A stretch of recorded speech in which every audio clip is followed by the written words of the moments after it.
Great. Hello. I'm just like Talk loving about this. characters. Here's one here. Hey, Oh, Arrow. Arrow. Love a character. That looks like meatloaf there? I hear that a lot. And then when you sit down and eat pizza with me, then I hear that I'm Patrick Swayze, and I go, oh man, either way, what happened to me? Why didn't I get either one of those roles? Hey, you got a double today, Arrow. So you're good till actually we have a break after you, so we're good until 10. So take as much time as you want. I'm going to. I'm taking you to 1 o'clock. Is that okay, Spencer? Let's go, man. Let's do it. Dude, I got to tell you something. A lot of people like these crime novels and stuff like that, but I love what you're writing about. This is something that has always been a part of my life because there are so many things that I step into that I always question. Is this a cult? Yeah, I mean that's exactly what I thought when I went, but they weren't like in black robes and chanting, and there was no animal sacrifice. So I figured, oh, it's okay. Yeah, does this mean that we have to redefine what a cult is? Because you're right. So many of these cults are spiritual. They're part of a church and things like that. Does it prove that money is a religion here? Yeah, and to some degree it does. I mean, I think, we found community, we found support and friendships. And certainly, I don't think the members worship money so much as certainly the leaders did. Mm-hmm. Mm-hmm. So then the members worshipped education, the security of knowing that there's a possibility of growing with me with my professionalism. Yeah, I mean, I think it was a full lifestyle belief in self-improvement. So yeah, of course it includes your business, but also, your love life, family life. And, the big component was certainly a spiritual life, and not necessarily religion in any specific religion, but, they really encourage people to believe in them. I totally get that because on iHeartRadio I have a podcast that's based on creativity being the addiction, and I have to explain that creativity isn't art on a canvas. Creativity is in every walk of life, and there are people that are always constantly pounding on your head and heart. Do it this way. Do it this way. Do it this way. And so I've always been known as the guy that's going to look at you and say, "I'm not drinking your Jesus juice." Yeah, I mean, look, I was very suspicious about this. And I really wasn't looking. I'm a lawyer, and most of the people in this group, they were, like professionals and highly educated, and, it could have been you. I mean, really, seriously, anybody could have been pulled into this thing. And I wasn't looking for anything. I really wasn't. But I was facing a crisis in my life, and it was a rough patch, and if they catch you at a rough patch and they show a little love, and you could be talked into all kinds of things, which is human nature, is it not? Sure. I mean, look, I'm a lawyer. I do cases where people are conned all the time, and look at people who got ripped off by Madoff, or any number of scams that go on every single day. Do you see yourself as being what Native Americans call the silent watcher or the silent wolf? In other words, you stand back in the brush and you watch what's going on, you observe, and then you take your step. Wow. That's a really tough one. I would say that I am cautious in business, and when it comes to people around me and being protective.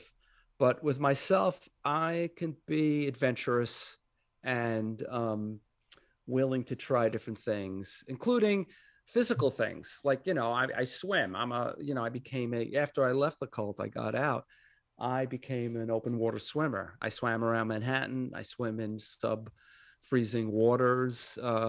And every time you go out, it's a risk. So, I guess I'm both. Was that because you're filling the void? And the reason why I bring that up is because I've been so addicted to radio that I don't want to be the used to be. I have to fill every single day on that Google Calendar. I think that's great. I get it. I mean, that's, it's a healthy addiction, Mm-hmm. right? Mm-hmm. It gives you meaning. It's a great thing. I mean, there's worse things to be addicted to, for sure.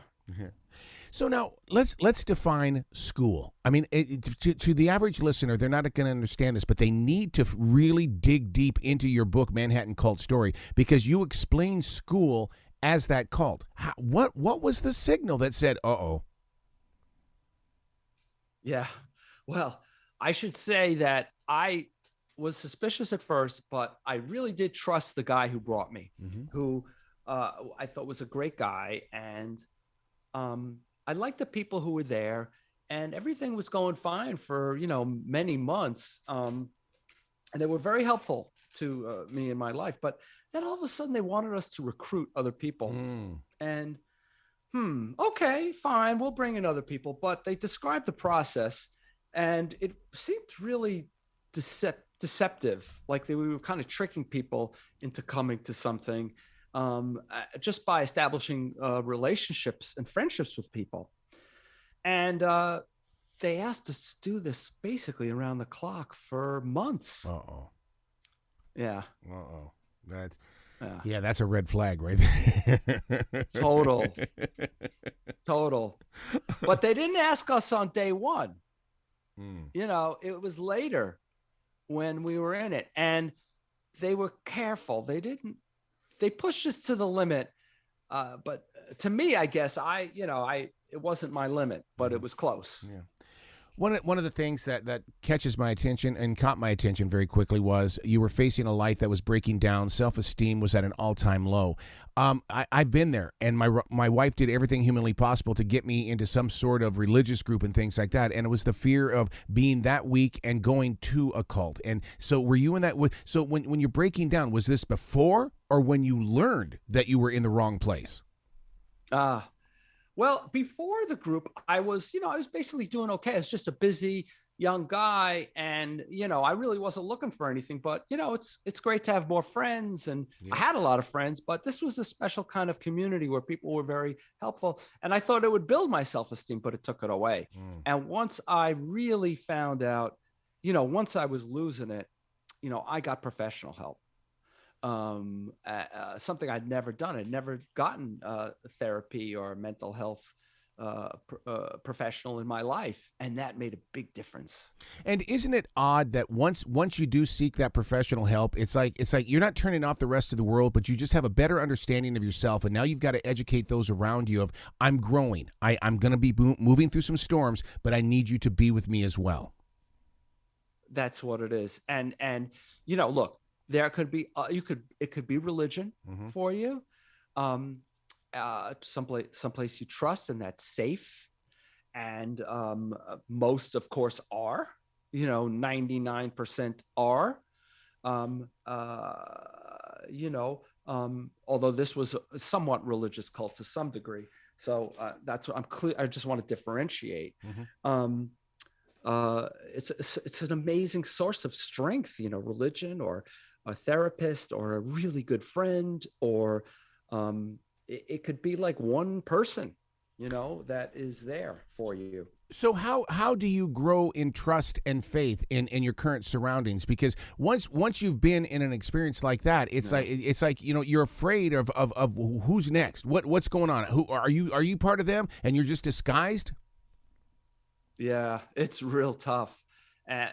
Gaining back trust of things. And I've had a rough time with that. I've just had to like detox and talk about it. I think everybody's different. It took me years to really be able to trust things. And I still get flashbacks and I still have things, but now I recognize it more. And, I certainly have, a spiritual life now. And I have a community of friends, and I'm doing things that give me meaning, So, do you keep a defrag journal or anything like that? Defrag meaning that you interview yourself to get that inner core to speak out and have a voice, because that little monkey inside of us, that's a monster sometimes.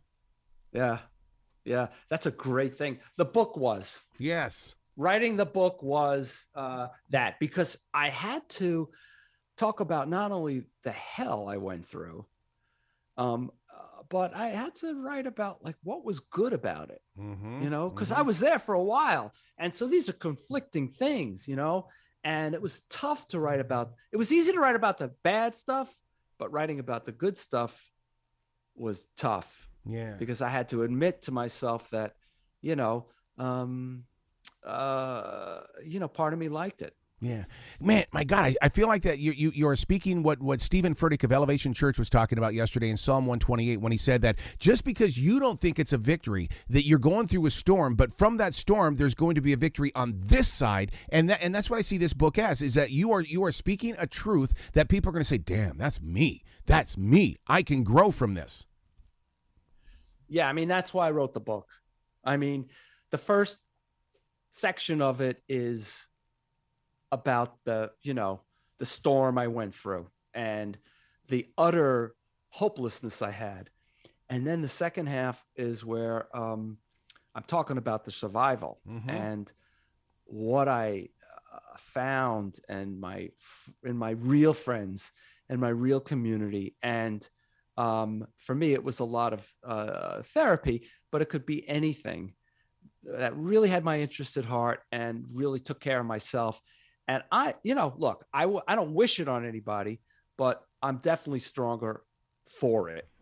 Part of that And survival, yeah, though, I mean that requires what I read during the lockdown as being what's called the Swedish clean out, and what that is you got to get rid of stuff. You've got to get rid of stuff because everywhere you go, oh my God, I buried something here. God dang, dude, how did you get through that? yeah, that's right. It is it's like a detox, right? Yes. Yeah. I mean, I had to just unlearn everything, and it was really just talking to a therapist and the writing of it Mm-hmm. also really got it. And I'm detoxing all the time, you know. I so get that. And to me that is part the communication, the journey forward. And so it's like we're not going to sit down and do an interview. We're going to sit down and have a conversation. We're going to relate with each other, and we're going to take something from this and grow from it. Oh yeah, it's a process. Mm-hmm. If you think you've arrived, right? And no, you can't. And see that. And how do you handle people like that, where they do think they've arrived, and you just kind of look at them, and they go, "What's wrong?" No, I'm just going to sit here and listen to you. You have no idea. Yeah, I mean that's a good red flag when you're talking to somebody and they say they've arrived. You may want to run in the other direction. Have you done something? I mean, I think one of the craziest, most I don't want to call it stupid, but one of the weirdest things I've ever done Yeah. is that I don't, because I'm in radio, I don't see real people. So I took on a job at a grocery store and became a leader there. And to see people face to face is mind blowing to me. Did you take a step away from what you already know, so that you could learn other ways to communicate with people? Oh yeah, I knew this crazy very isolated language, right? I mean, it was like radio in a way. I mean, you're kind of boxed in this world. And then I had to relate to people that were not in this cult, Mm-hmm. and mind you, and that was a totally different thing. But I want to just stress here, I was not locked up on a commune or something. This was a group that met in Manhattan in secret lofts and what. We met 2 nights a week for several hours, and then we leave and go about our daily lives as doing this and that. So although we were doing this and that and doing our daily lives, our minds Mm-hmm. were controlled by this group. Mm-hmm. Mm-hmm. Oh my God. And I'm sure, Spencer, you're the type of person that took a lot of notes. What did you do with those tablets? When I left the group, I threw out most of them Did you? because I just didn't want to know. But then luckily I found some, and I used some of them for my book, but it was hard to go through them, Arrow. It was very hard. Mm-hmm. It's very painful. There's a lot of pain in there. Yeah, because I've been a daily writer for 28 years, one of the things that I tend to come up with words on how to describe the ink on a page, and the ink and the tears, when they mix, it becomes blood on a page. Did you go through that? Wow. I hope so. Yeah. I mean, that's beautiful. I hope so. That's the goal, right? You want that's how people will relate to it. Those are the best books that I've read, right? Yeah, don't read my Kindle. Don't even jump into it because you're going to go, what, really? Seriously? Oh, my God, dude. No, I like it. I like how you're talking. I bet you I'd like how you write. You're very poetic. And that's gotten me in a lot of trouble, Mr. Lawyer, because I'll tell you what's because people don't understand the way that we write. And I bet you write the same way, and you've had an HR meeting every now and then going, what are you talking about, dude? Listen, I had to unlearn lawyer writing, which is like super duper duper, like careful, and you know what it's like. And I had to write like more like you probably write, like more poetic and emotional stuff. But hey, look, it's all about, I guess, I don't know. You're a communicator. It's like talking. Yeah. It's just telling a story, right? Well, and you do exactly that in Manhattan Cult Story, is that it sounds like I'm sitting right there in the room with you, like we're having this conversation right now. And the greatest thing about this now is now I know the sound of your voice. So when I go back to those pages, I'm going to hear you and not the voice inside my head. Oh, that's great. Well, I could die and go to heaven now because those are the nicest things I've heard. And I may have to get a tape of this so I could play for my mom, because she'd be thrilled. Doing things for mom. Did she ever look at you? Because being in a courtroom, oh, yeah. Once again, you are no different than a radio person. You have got to convince people that whatever is moving is, if you've got to get inside their head and heart and get them to understand. That's right. It's all about persuading and being convincing. And the only way to do that is to believe the story and to tell it. And that's why I'm not going to represent anybody unless I believe a part of what they're doing,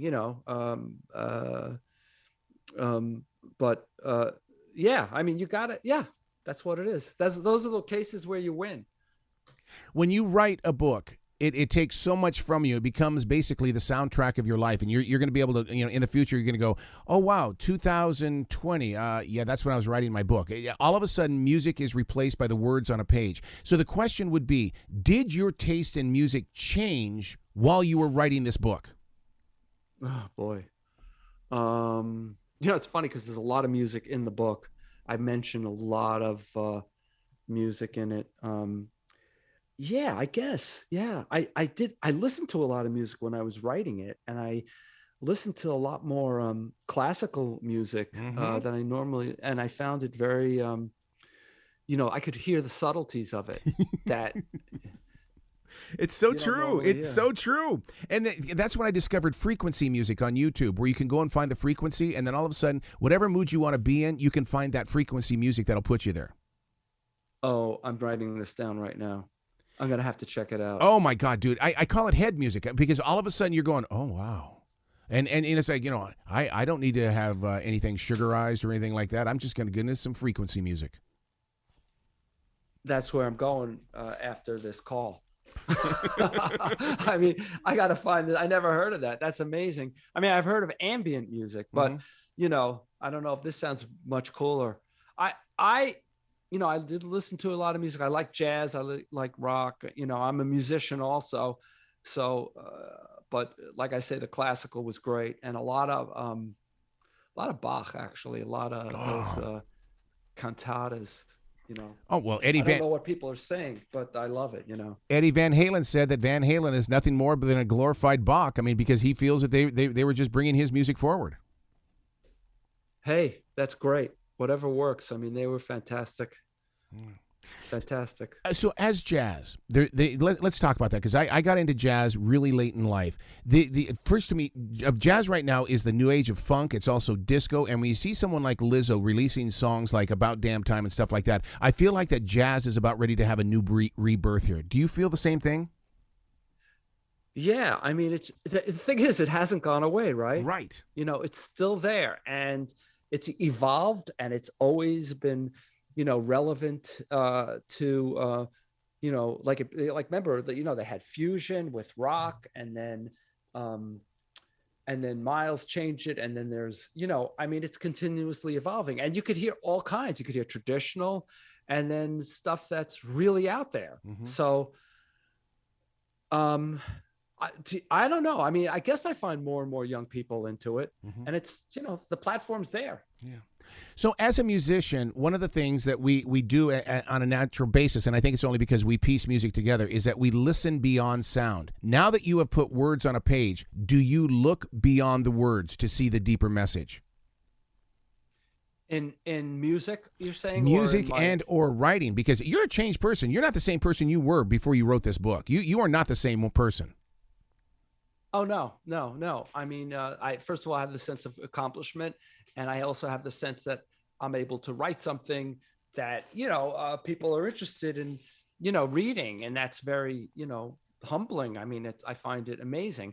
But yeah, you got to get your head into this place where you hear every note and every word, and when you're on your 200th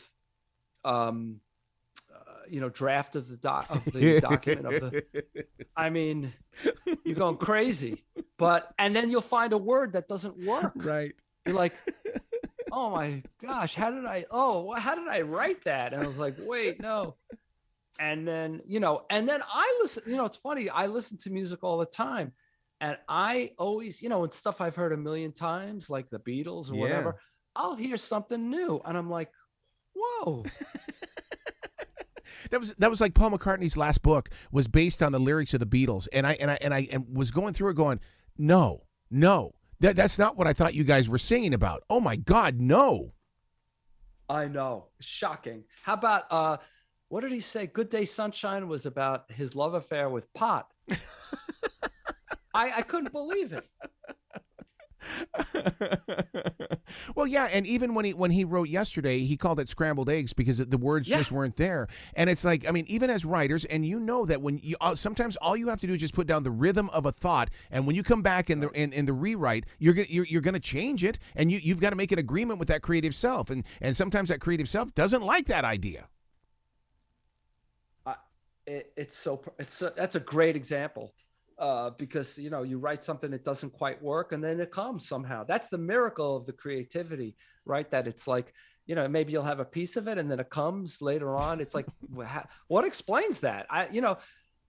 Right? Yeah. He had scrambled eggs. That's what he had. That was the name. And then I think the words came a while later. Yeah. So did you have a wine glass moment while putting this together? And what I mean by that is that you had a little bit of wine or something to kind of just let go of the anxiety, and you went in there and you did something that you would never do as that daily writer. Yes. Now, literally with wine glass, or literally, or something else. It could. It could have been a shot of vodka. I mean, just something that it lowered your level of the perfectionist. The perfectionist is never happy. Exactly. That's so. Yeah. I would go for walks, or I'd go for a run, or a good night's sleep, or a tequila, and that would really. My editor would say, boy, the stuff that you wrote was really good. It's a little, the grammar isn't there, but the ideas are great. Mm-hmm. Mm-hmm. So during those walks, I call them transition walks. It's like me, nature, and my dog beside me. Do you find yourself hearing things that you have tuned out your entire life, and you're going, what happened here? Why did it take this moment to finally? When those things come up, I'm more grateful than kicking myself, because. And this is just with my old age, because I've kicked myself too much. And now, hey, look, anything that's new, and this is something that like meditation showed me, which is that if you got to give yourself a break. But I do get these illuminations. You speak of meditation. I do nidra. What do you do? Do you do transcendental or? I you know what? I don't even know what it's called. As long as you do it, that's all that counts. Oh yeah, it's like so basic. I mean, I've read a couple of books, and I had a friend who was in it. We would just sit and focus on breathing. Yep. For as long as we could, and it's just as simple as that. And but it's not easy. I always like I try to describe it to people as watch the movie Beautiful Mind with Russell Crowe, and we all have those people that are walking with us. You just got to tell them to quiet down, calm down. This is my moment, not yours. All right, that's another thing I'm writing down. Beautiful Mind. I mean, yeah,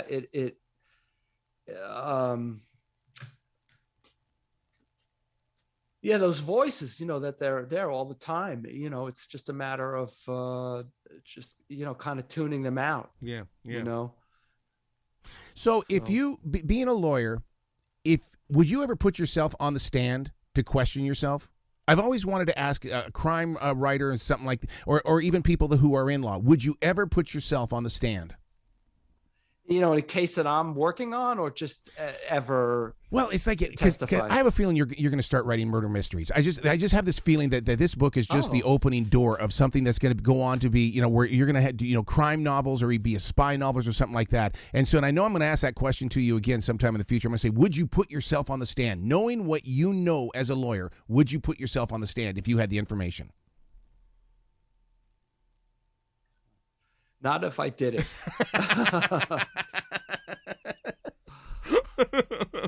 Because as an author, you already know the story. As readers, we do not.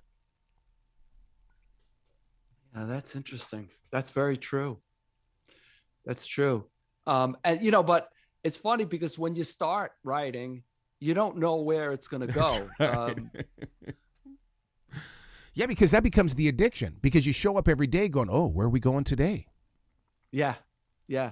I mean, and that is the addiction, and you do have to be addicted to it, because it's a long haul, it's a long process, it's very, it could be very sad. I have, I was in a bookstore the other night talking to, and somebody was asking me about, like, the loneliness and whatever, and I said, there's not a single author, and they'd be lying if they didn't say that they didn't hate what they wrote at some point during the process. That's so true. No way.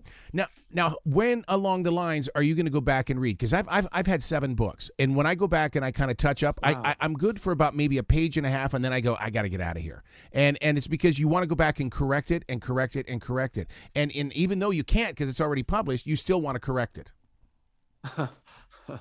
Yeah, I mean, the best advice I got was, just get it all out. Yep. Get it out and put your pen down, and then, you can go back and correct it. But you have to have a finite amount of time. As a lawyer, I do it all the time. The only reason that I have to stop at some point is because the deadlines come and you got to get into court. Yeah. You spoke my street there. You said put a pen down. Writing instruments are my weakness in life. Every book I write gets a new writing instrument. Are you still using the same one? I actually bought a new laptop. That's what I did. Oh, there you go. Yeah, I bought a cheapy laptop and just used it for the book, and that was my gift. And yet there's still a relationship there, Spencer. Every time you look at that, there's got to be some sort of relationship. I'm using it right now to talk to you. See, that's the way you got it. That's what readers don't understand that journey with writers, man, and how we put things around us that are part of the story. Yeah, I mean, yeah, that's true. So I hadn't thought about it. This is very educational. I'm learning a lot here, Arrow. I'm learning from you too. So now, this is really good. Do you go to podcasting? Is that your next step, or are you going to turn this book into a feature on Netflix or Hulu? Well, there are conversations about it hitting, like a streaming platform, but nothing's been set yet. But there's a lot of interest in it, and if the more people that can get the story, the better. I think. Yep. That's for because I have a mission here. Yeah, you have a calling, and you're actually, and you picked up the phone, and you're actually doing what you're commanded to do. And I'm just so proud of you, Spencer, because this is what it's all about: sharing the story. Because Dolly Parton said, country music, all it is telling the next town over that something happened in her town. I love Dolly. Yeah, so do I. Love her. Love her. Dude, you got to come back to this show anytime in the future. I mean, if Joe Elliott from Def Leppard can be on the show 9 times, so can you. Oh, I'm there. Just, I'm there. I'll be there in a heartbeat. I love it. Well, man, I hope you enjoy your journey with all the people that you're talking with today, because you're spreading the word. Thank you so much, Arrow. Really a lot of fun. You bet. You be brilliant today, okay, sir? Thank you.